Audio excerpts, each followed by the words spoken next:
क्या अगर किसी वसीयत पर गवाह ने कोर्ट में आकर कह दिया हाँ यह सही वसीयत है, तो क्या वसीयत अपने आप वैध हो जाएगी? ऐसा ही एक मामला माननीय सुप्रीम कोर्ट के समक्ष आया।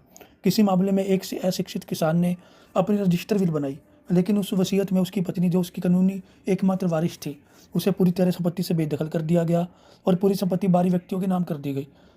इसके रेफरेंस में भारतीय उत्तराधिकार अधिनियम यानी इंडियन सक्सेशन एक्ट 1925 की धारा 63 के अनुसार वसीयतकर्ता के हस्ताक्षर होने चाहिए और कम से कम 2 गवाह उसके निष्पादन के हेतु साक्षी होने चाहिए। इसके अलावा भारतीय साक्ष्य अधिनियम 1872, जो अब भारतीय साक्ष्य अधिनियम 2023 की धारा 68 के अनुसार वसीयत को सिद्ध करने के लिए कम से कम एक अटेस्टिंग विटनेस की गवाही आवश्यकता होती है। केवल गवाह का यह कहना कि हाँ यह सही वसीयत है पर्याप्त नहीं है। अदालत यह भी देखेगी कि वसीयत स्वेच्छा, बिना दबाव, संदेह से मुक्त और कानूनी रूप से निष्पादित हुई है या नहीं। इसके आगे प्रतिवादियों ने अपनी दलील देते हुए कोर्ट से कहा, हमने एक गवाह की गवाही दे दी है, इसलिए वसीयत सिद्ध हो गई है। लेकिन माननीय सुप्रीम कोर्ट ने कहा मामले में कई सस्पिशियस सरगम चांसेस मौजूद थी।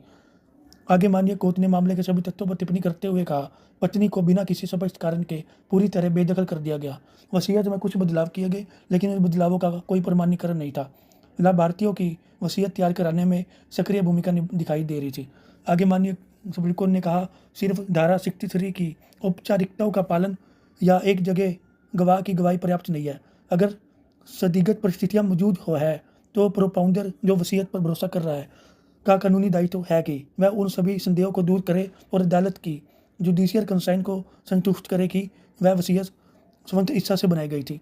अंत में कोर्ट ने हिमाचल प्रदेश हाईकोर्ट का फैसला पलट दिया और कहा, सिर्फ गवाह की गवाही के आधार पर ऐसी वसीयत को वैध नहीं माना जा सकता जब तक संदिग्ध परिस्थितियों का संतोषजनक स्पष्टीकरण न दे दिया जाए। इस प्रकार याद रखें, वसीयत साबित करना सिर्फ हस्ताक्षर साबित करना नहीं है। अगर वसीयत आसपास सटीक परिस्थितियां हो तो अदालत सिर्फ गवाह की बात नहीं बल्कि पूरी परिस्थितियों का मूल्यांकन करेगी।